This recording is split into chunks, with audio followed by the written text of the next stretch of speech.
Hello everyone, I am रश्मि तोमर। आज हम video में देखेंगे early childhood care and education, प्रारंभिक बाल्यावस्था देखभाल एवं शिक्षा ECCE।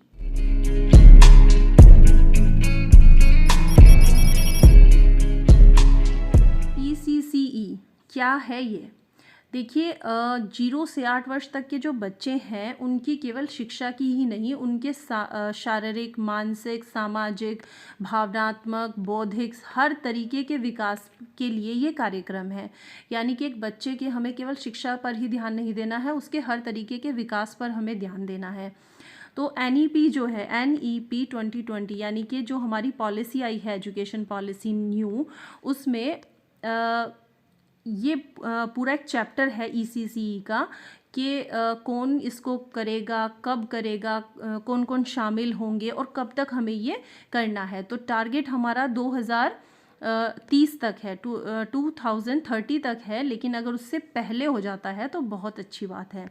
अच्छा, इसमें देखिए कौन करेगा इसे, मतलब किसके माध्यम से ये काम होगा। इसकी जिम्मेदारी NCERT को दी गई है। उसने पूरा एक फ्रेमवर्क तैयार किया है, NCPFECCE। ठीक है, बाद का जो ECCE है, ECCE ये आपको पता ही है, जिसके बारे में हम बात कर रहे हैं, early childhood care and education. ठीक है, और जो ये शुरू का है N for national curriculum pedagogy framework for early childhood care and education. ठीक है, ये पूरा फ्रेमवर्क NCERT ने तैयार किया है। इसमें सब कुछ तैयार है कि कब होगा, कैसे होगा, कौन कौन इसमें शामिल होगा। तो देखिए, ये जो है 2 भागों में चलाने की बात कही गई है। पहला जो 0 से 3 वर्ष तक के बच्चे हैं और दूसरा जो 3 से 8 वर्ष तक के बच्चे हैं। अब इसमें कौन कौन करेगा काम? ऐसा ही नहीं है कि उसमें केवल कर्मचारी यानी कि शिक्षक ही काम करेंगे। उसमें अभिभावकों को, माता पिता को शामिल किया गया है, समुदाय को शामिल किया गया है, सबको एक तरह से जागरूक करने की बात की गई है। ECCE के प्रति सबको जागरूक कैसे करें, वो सब प्रोग्राम तैयार, इसमें जो फ्रेमवर्क है सब इसमें है कि कैसे करना है। अच्छा, देखिए इसकी ज़रूरत क्यों पड़ी। हम जो भी सर्वे किए गए उसमें ये देखा गया कि हमारे यहाँ जो है ड्रॉप आउट बच्चे बहुत ज़्यादा हो रहे हैं। अब वो ड्रॉप आउट क्यों हो रहे थे, देखिए समझिए। 8 वर्ष तक हमारे बच्चों का जो दिमाग है हमारा, 85% वो 8 साल तक की एज तक डेवलप हो जाता है। तो क्या हो रहा था, जो ये शुरू के 8 वर्ष थे यानी कि फाउंडेशनल ईयर ऑफ लर्निंग जिसे बोलते हैं, उन बुनियादी वर्ष में बच्चे पर ध्यान नहीं दिया जा रहा था। जब तक बच्चा स्कूल में नहीं आता था, 6 वर्ष तक का जब तक बच्चा होता था, यानी कि कक्षा 1 से पहले वो क्या कर रहा है, कहाँ है, कैसी उसकी सेहत है, उस पर बहुत कम ध्यान था। मतलब था, आंगनबाड़ी वगैरह होते थे, लेकिन उनको इग्नोर किया जा रहा था। तो जब उनको इग्नोर किया जा रहा था तो क्या हो रहा था, जब उनकी लर्निंग उस हिसाब से नहीं होती थी, कक्षा 1 में आ गया बच्चा लेकिन वो 1 के हिसाब से सीख ही नहीं पाया तो 2 में पिछड़ गया, फिर 2 के हिसाब से नहीं सीख पाया तो 3 में पिछड़ गया। होते होते क्या हो रहा था कि वो बच्चा अपनी प्राइमरी एजुकेशन करते करते उसका मन पढ़ाई से हट रहा था, क्योंकि उसको जो है कहीं ना कहीं जो बुनियादी उसको सीखना है वो पूरा नहीं हो रहा था। उसको संख्याएं नहीं पढ़नी आ रही, उसको संख्याएं लिखनी नहीं आती थी, उसको पहचान नहीं थी अक्षरों की। तो जब वो पढ़ नहीं पा रहा था तो वो सब्जेक्ट कैसे कवर करता। अब जब वो सब्जेक्ट नहीं कर रहा था तो उसको इंटरेस्ट उसका, क्योंकि जो चीज़ जो हमें समझ नहीं आती है तो उसमें इंटरेस्ट कम होता जाता है। तो इंटरेस्ट कम होने की वजह से क्या हो रहा था कि बच्चा धीरे धीरे पढ़ाई से उसका मन कट रहा था। अब जब मन कट रहा था तो वो प्राइमरी के बाद या 8 तक आते आते स्कूल छोड़ देता था।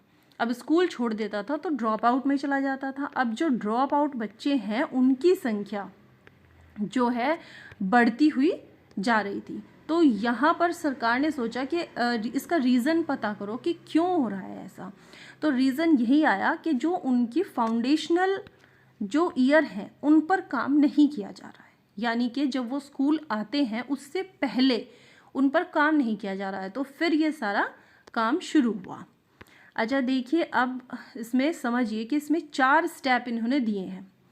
पहला शैशवावस्था का 0 से 2 वर्ष, फिर बाल्यावस्था, 2 से 3 वर्ष, प्री स्कूल 3 से 6 और फिर आता है हमारा प्रारंभिक ग्रेड 6 से 8 वर्ष तक का। जो पहले 2 स्टेज हैं यानी कि शैशवावस्था और बाल्यावस्था यानी कि 0 से 3 वर्ष तक के, ये कहाँ रहते हैं बच्चे और कहाँ सीखते हैं? उनका सीखने का स्थान होता है या तो घर में ही उनकी देखभाल हो रही है और सीख रहे हैं, या फिर जिनके माता पिता दोनों वर्किंग है वो डे केयर सेंटर में चले जाते हैं, शिशु सदन में जाते हैं। तो इन पर तो क्या हो रहा था, इन पर तो हमें अभी भी मतलब हमें जो बात करनी है वो बाद के 2 पर बात करनी है, लेकिन इनको भी इग्नोर नहीं किया जा सकता। ठीक है, अभी देख लेते हैं कि जो ये 2 4th और 3rd और 4th जो हैं, जो हमारे हैं प्री स्कूल के और इसके प्रारंभिक ग्रेड के यानी कि प्राइमरी ग्रेड के 3 से 8 वर्ष तक के जो बच्चे हैं, जो 3 से 6 वाले हैं वो तो कहाँ जाएंगे? आंगनबाड़ी, प्री स्कूल, बाल वाटिका या बालवाड़ी कह लीजिए, या फिर बाल वाटिका कह लीजिए, आश्रमशाला कह लीजिए। ये सब स्थान नाम अलग अलग दे दिए गए हैं लेकिन काम इनका एक ही रहेगा। ठीक है, और जो स्थान इनका है 6 से 8 वर्ष तक के जो प्रारंभिक ग्रेड के बच्चे हैं, प्री प्राइमरी जिन्हें हम बोलेंगे, वो है कक्षा 1 और 2, ये कहाँ जाएंगे? स्कूल्स में ही। अब हमारा जो प्राइमरी सेक्शन शुरू होगा वो कक्षा 3, 4, 5 का होगा। ठीक है, शुरू के जो 5 साल हैं, देखिए 3 इसके और 2 इसके, ये जो 5 साल है जो ECCE में पैटर्न दिया गया है 5+3, तो ये जो 5 है ये यही 5 है, 3+2 ये वाले 5, और जो बाद के प्राइमरी में जोड़े गए हैं वो हैं जब बच्चा कक्षा 3, 4, 5 में होगा। चलिए अब देखिए, ये जो जब ECE की बात होगी यानी कि केवल प्रारंभिक बाल्यावस्था की प्रारंभिक शिक्षा की बात होगी, अर्ली चाइल्डहुड एजुकेशन की बात होगी, तो ECE बोलेंगे, इसमें ये 2 हमारे 3rd और 4th की बात होगी। और जब ECCE होगा तो इसमें ये चारों इंक्लूड होंगे, यानी कि 8 साल तक के सभी बच्चे हमें इसमें कवर करने हैं, इनकी केयर भी और एजुकेशन भी। ठीक है, ECE में केवल ये वाले बच्चे आएंगे जो 3 से 8 साल के होंगे और उनकी एजुकेशन की बात होगी, लेकिन ECCE में 0 से 8 वर्ष के आएंगे और उनमें एजुकेशन के साथ साथ उनकी जो उनका देखभाल है यानी कि उनकी शारीरिक, खेलना, खाना सब कुछ होगा। ठीक है, अब देखिए आपने इसमें एक नाम सुना, आंगनबाड़ी। आंगनबाड़ी ये आपने पहले भी सुना होगा कहीं ना कहीं। अब देख लेते हैं ये आंगनबाड़ी क्या है। भारत में एकीकृत बाल विकास योजना ICDS स्कीम विश्व की सबसे बड़ी ECC स्कीम है जो 6 वर्ष की आयु तक के बच्चों की खान पान की व्यवस्था करती है। अभी तक ये इसमें क्या चल रहा था, केवल खाना पीना होता था आंगनबाड़ी में, और जो गर्भवती महिलाएं होती हैं उनकी कुछ कार्यक्रम चलते थे, लेकिन अब इनको शिक्षा से भी जोड़ा जा रहा है। आंगनबाड़ी जो है उसका एक नाम होता है integrated child development service centre. ठीक है, एक बार इसकी फुल फॉर्म आप ध्यान से लर्न भी कर लेंगे, हो सकता है एग्जाम में आ जाए, integrated child development service centre. और इन्हीं के तरीके के आंगनबाड़ी, बाल वाटिका, ये सब इन्हीं के अलग अलग राज्यों में कह लीजिए या अलग अलग टाइप के नाम हैं। जैसे कि आश्रमशाला अगर मैं बताऊं तो ये आदिवासी जो बाहुल्य क्षेत्र होते हैं वहाँ पर ये जो इस तरह के आंगनबाड़ी भी होते हैं, लेकिन आश्रमशाला ये इस तरह के ही स्कूल होते हैं जो बच्चों की अर्ली जो चाइल्डहुड केयर है उन पर काम करते हैं। देखिए टॉडलरहुड क्या होता है एक बार समझ लीजिए। 2 से 3 वर्ष तक के बच्चे जो होते हैं, 2 से 3 वर्ष तक की, जब बच्चा स्वतंत्र क्रियाएं करने के लिए यानी कि थोड़ी थोड़ी अपनी देखभाल करने के लिए कदम बढ़ाता है तो इसे बोलते हैं टॉडलरहुड। ये छोटी छोटी टर्म्स जो है ना एग्ज़ाम के पर्पज़ से थोड़ा मुझे लगती हैं कि आ जाती हैं, क्योंकि अगर हमें टॉडलरहुड ही ना पता हो तो हो सकता है इससे रिलेटेड कोई क्वेश्चन आ जाए तो हम उसे कर ना पाएँ। टॉडलरहुड में बच्चे जो है प्ले स्कूल में जाते हैं। ये फिर हमें बात करनी थी, बेसिकली हमें जो बात करनी है वो 3 से 6 वर्ष तक के जो बच्चे हैं प्री स्कूल की। देखिए सबसे पहले ये समझिए कि ये जो प्रणाली थी स्कूल प्रणाली से बाहर था ये प्रोग्राम। पहले हम स्कूल प्रणाली मानते थे जब बच्चा 6 वर्ष का हो जाता था और कक्षा 1 में आ जाता था, लेकिन अब NEP 2020 में ये जो प्री स्कूल है यानी कि 3 से 6 साल के जो बच्चे हैं उनको भी स्कूल में ही शामिल कर लिया गया है। इसी के अंतर्गत हमारी बाल Vatika, kindergarten, anganwadi, nursery schools ये सब होते हैं। अब इनको औपचारिक स्कूल में जो जब हम कक्षा 1 में आते हैं तो उससे पहले की ये सब अवस्थाएं हैं, लेकिन स्कूल प्रणाली में ही इसको शामिल कर लिया गया है। अब इसमें क्या होता है, जैसे बच्चे जो होते हैं ना, आंगनबाड़ी आपको पता है जो प्राइमरी स्कूल्स होते हैं उनके अंदर ही इनका सेंटर होता है। तो और बाल वाटिका जो है ये चल रही है आजकल, ये अलग से भी होती है। और बाय चांस देखिए अगर बच्चा इसमें आ गया, प्राथमिक कक्षा में आ गया, प्री प्राइमरी में आ गया, कक्षा 6 नहीं, 6 से और 8 वर्ष की उसकी आयु है और वो कक्षा 1 या 2 में है, तो जब वो 1 में आ गया और सपोज़ वो किसी स्कूल में नहीं गया, मैं अपने स्कूल की अगर बात बताऊं, हमारे यहाँ जो कक्षा 1 में बच्चे आ रहे हैं उनका शुरू में 3 महीने का एक प्रोग्राम चलाया गया था, बाल वाटिका। उसमें क्या थी, गतिविधियाँ थी, बच्चों को प्ले वे मेथड से हम सिखा रहे थे। बेसिकली बात यही है कि बच्चों को ना पूरा मेंटली प्रिपेयर करा जाता है कि स्कूल कैसे होते हैं, स्कूल में एक तरह से एडजस्ट करने के लिए उनको ताकि ये ना लगे कि बच्चा है छोटा और घर से एकदम से स्कूल में आ गया, तो उसको जो स्कूल है वो ऐसा ना लगे कि एक बर्डन ना लगे, वो उससे डरे नहीं, स्कूल में उसको मज़ा आए, पढ़ते हुए उसे मज़ा आए। तो उसके लिए ये जो प्रोग्राम चलाया जा रहा था बाल वाटिका, ये शुरू के 3 महीने चला था स्कूल में, ठीक है। अब अगर कोई बच्चा इन सब पहले से 3 से 6 साल तक वो इनमें पढ़ रहा है, किंडरगार्टन, बाल वाटिका, नर्सरी स्कूल्स में आ रहा है, तो उसको तो प्रॉब्लम नहीं होगी फर्स्ट क्लास में आके। लेकिन अगर कोई बच्चा किसी कारण से नहीं जा पा रहा है और वो सीधा कक्षा 1 में आ जाता है, वो 6 वर्ष का है, 6 से 7 वर्ष का है, तो उसके लिए प्रॉब्लम होती है, ठीक है। तो ये जो उनके लिए फिर 3 महीने का प्रोग्राम होता है बाल वाटिका।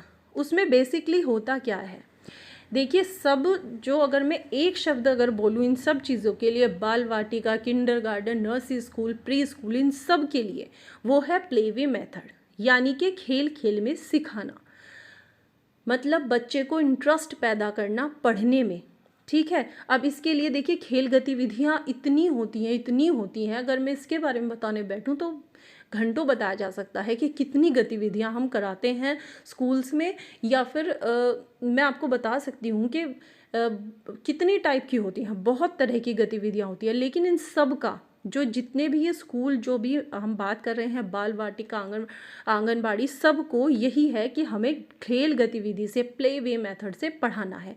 इसके लिए बच्चों को ना हम शुरू में, अब इस जो प्ले वे और ये सब चल रहा है, इसमें बुक्स का बहुत ज़्यादा रोल नहीं है कि हम बुक लिखने का काम दें, वो सब नहीं है कि। और इसमें एक ख़ास बात जो है, देखिए इस चीज़ को आप ध्यान से देख लीजिए, क्लास का जो वातावरण है वो ऐसा बनाया गया है अनुकूल बच्चों के। तो उसमें एक पार्ट है कि हमारी जो क्लासेस हैं वो कैसी होनी चाहिए, वो बाला के अकॉर्डिंग होती हैं। अब ये बाला क्या है, बिल्डिंग एज लर्निंग एड, ठीक है। ये क्या है, आपने देखा होगा जो प्ले स्कूल्स होते हैं तो उनमें पहले तो प्राइवेट स्कूल्स में ये चीज़ देखी जाती थी, लेकिन अब सरकारी स्कूल में भी बहुत है कि जो स्कूल की बिल्डिंग है उस पर सपोज़ कोई फ्लावर बना के काउंटिंग लिख दी है, या फिर संडे मंडे लिखे हुए हैं, ताकि अगर बच्चा स्कूल की बिल्डिंग में कहीं भी देखे तो वो क्या करे, सीखे। स्कूल की जो बिल्डिंग है, कोई भी दीवार है वो खाली ना हो, उस पर कुछ भी हो, उससे क्या हो, बच्चा सीखे। एक तो ये कि बच्चा जहाँ भी देखेगा उसको सीखने को मिलेगा। दूसरा, बच्चों को कलरफुल चीज़ें अट्रैक्ट करती हैं। अगर प्लेन दीवारें हैं तो बच्चा अट्रैक्ट नहीं होता। सपोज़ उस पर एक तरफ गिनती लिखी है, एक तरफ पहाड़े लिखे हैं, कुछ सीनरियाँ बनी हैं, उसमें कुछ अक्षर लिख दिए, कुछ शब्द लिख दिए, तो ये सब होती है बिल्डिंग एज लर्निंग एड। यानी कि जब हम स्कूल की जो इमारतें हैं उनको भी पढ़ाने के काम में ले आएँ, तो वो हो गए कि हमने बिल्डिंग को एज अ लर्निंग एड, जैसे TLM होते हैं ना, तो टीचिंग लर्निंग मटेरियल, तो वो हम बनाते हैं। तो ये इसी तरह का है कि इन्होंने पूरी बिल्डिंग को ही एक सीखने का एक सामान बना दिया, ठीक है, कि बिल्डिंग कोई भी दीवार हमारी खाली ना हो, हर जहाँ भी बच्चा देखे, जहाँ भी देख ले, उसे उसको कुछ ना कुछ सीखने को मिलेगा। तो ये होता है बाला का कॉन्सेप्ट। अच्छा, ये जो हमारी गतिविधियाँ होती हैं, अब इसमें बच्चों को सिखाया कैसे जा रहा है, जो ये हमारी चल रही है, बच्चों को ड्राइंग करके, रंग, आकार, शिल्प, ड्राइंग, चित्रकारी, रोल प्ले, संगीत, अच्छा, समस्या समाधान, नृत्य क्रियाएं। समस्या समाधान इसमें एक बहुत इम्पोर्टेंट आजकल टॉपिक है, समस्या समाधान, यानी कि बच्चों को ना पजल्स दे दिए जाते हैं। जब बच्चा बचपन से ही उसको समस्याएं दी जाएंगी, उन्हें हल वो करेगा, तो उसको ना एक लाइफ में भी आगे जाके प्रॉब्लम सॉल्व करने की एक हैबिट बनेगी, एक तरीका आएगा उसको कि आपको प्रॉब्लम कैसे सॉल्व करनी है। तो बच्चों से पहेलियाँ पूछे, बातचीत करें, स्थानीय खेल खिलाएं, और वहाँ के जो लोकगीत हैं, लोक नृत्य हैं, वो सब सिखाएं, कहानियाँ सिखाएं। ये सब जो है, ये आंगनबाड़ी कह लीजिए, बाल वाटिका, जो भी सेंटर है, उनमें यही, इन सब के द्वारा ही सिखाया जाएगा, पढ़ाया जाएगा, सिखाया जाएगा। यानी कि वो बहुत ही लचीला होना चाहिए, बहुत दृढ़ ना हो, कि इतने स्ट्रिक्ट रूल्स ना हो किसी भी चीज़ के लिए कि बच्चे को एक बोरियत लगे। तो बहुत लचीला होना चाहिए, बहुआयामी होना चाहिए। ये जो हमारा सारा सिस्टम है ECCE का, इसमें यही कहा गया है कि जो बच्चे हैं उनके लिए सब कुछ बहुत लचीला होना चाहिए, इतना फ्लेक्सिबल होना चाहिए कि अगर हम अलग अलग बच्चे को अलग अलग तरीके से ही पढ़ाना पड़े या सिखाना पड़े, तो आप सिखाइए। जो बच्चा जैसे सीख रहा है उसको वैसे सिखाइए, जो चाहता है सीखना उसको वो सिखाइए। अगर कोई बच्चा डांस सीखना चाहता है तो उसको डांस सिखाइए, कोई गाना सीखना चाहता है उसको गाना सिखाइए। बहुआयामी होना चाहिए। केवल एक पढ़ाई लिख के आपको गिनती, पहाड़े और पढ़ना केवल यही आ जाए, ऐसा नहीं, ये भी मस्ट है, लेकिन इसके साथ साथ जो भी बच्चा करना चाहे आप उसको वो कराइए। अब ECCE में एक बहुत इम्पोर्टेंट जो टॉपिक है वो है टीचर्स ट्रेनिंग का। अब ये ECCE जो चल रहा है, इसमें ऐसा नहीं है कि आप किसी से भी पढ़वा लें, इसके लिए प्रॉपर ट्रेनिंग दी जाएगी। टीचर्स को हाई क्वालिटी ECE स्टाफ रखा जाएगा, यानी कि ECCE की जो ट्रेनिंग्स लेके आएंगे वही उनको पढ़ाएंगे, और ये कोई अलग से नहीं आएगा। ये जो वर्तमान में जो कर्मचारी लगे हुए हैं, यानी कि सपोज़ हम जो टीचर्स हैं, हम लोगों को ही ट्रेनिंग दी गई है, FLN की भी दी गई है, निष्ठा की दी गई है, उन सब में यही सब हमें सिखाया गया था कि बच्चे को हम प्ले वे मेथड से कैसे सिखाएं, जो भी ये चाहती है गवर्नमेंट इसके थ्रू, वो सब हम कैसे करें, वो सब कुछ बताया गया था। ठीक है, FLN ECE की ट्रेनिंग होती है, और वो सब कौन कराएगा, NCERT कराएगा, पूरा फ्रेमवर्क है उसके अकॉर्डिंग होगा। इसमें जो 12वीं पास है उनके लिए 6 महीने का सर्टिफिकेट है, और जो 12वीं से भी कम है उनके लिए 1 साल का है। ये जो आंगनबाड़ी है, टीचर्स की तो बाद में मैं आपको, मतलब टीचर्स की तो बात छोड़िए, जो ये हमारी आंगनबाड़ी हैं उनकी अगर मैं बात करूँ, देखिए वो बहुत पहले से लगी हुई हैं। तो कोई अगर 12th पास नहीं है तो उसके लिए 1 साल का डिप्लोमा है, और अगर कोई 12वीं पास है तो 6 महीने का। और जो बाकी, और ये जो सब ट्रेनिंग्स है, ऐसा नहीं कि सब काम छोड़ कर बैठ जाएंगे ट्रेनिंग करने जाएंगे, ऐसा नहीं है। ये सब डिजिटल होंगे, यानी कि ऑनलाइन चलेगी। ये हमारी दीक्षा ऐप पर चलती है। दीक्षा ऐप क्या है, इसकी फुल फॉर्म है, पूरा इसका भी एक मैं बताऊंगी आपको कि ये क्या होती है, कैसे होती है। पहले आप बस ये नाम याद रखिए, दीक्षा ऐप के अकॉर्डिंग ये सब होता है। दीक्षा ऐप में हम लोगों ने भी ट्रेनिंग की है, और बाकी आंगनबाड़ी वगैरह जो है उन सब की भी ट्रेनिंग्स चलती रहती हैं, लगातार चलती रहती हैं। लेकिन ऐसा नहीं है कि केवल ऑनलाइन ही चलती हैं, ऑफलाइन भी चलती हैं। इसमें क्या होता है, जैसे हमारे यहाँ BRC वगैरह होती हैं, क्लस्टर जो होते हैं उनमें होती है क्या, ये सब इस तरह से ऑनलाइन ऑफलाइन ट्रेनिंग्स होती हैं, लेकिन काम के साथ साथ होती हैं।